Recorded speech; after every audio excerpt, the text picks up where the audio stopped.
বলে দিব্যি চলন সই, দোষের মধ্যে একটু নাকি মিথ্যে কথা কই।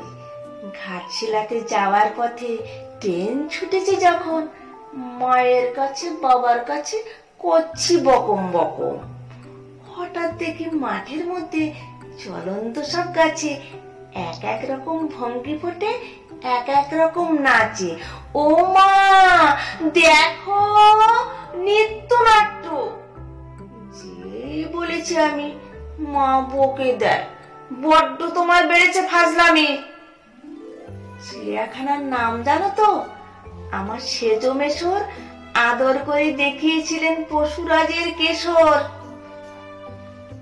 কদিন পরে চুন খসানো দেয়াল জুড়ে একই ঠিক অবিকল সেই রকমই মূর্তি যেন দেখি।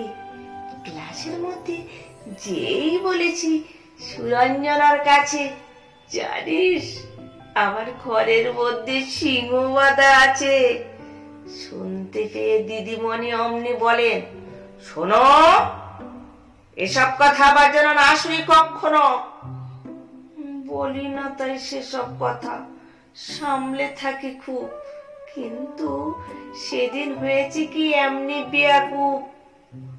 আকাশও পরে আবারও চোখ গিয়ে চাটকে শরৎ মেঘে দেখতে পেলাম রবীন্দ্রনাথকে। শেখার কবিতাটি ভালো লাগলে দয়া করে লাইক, কমেন্ট, শেয়ার করবেন এবং চ্যানেলটিকে সাবস্ক্রাইব করে দেবেন। নমস্কার।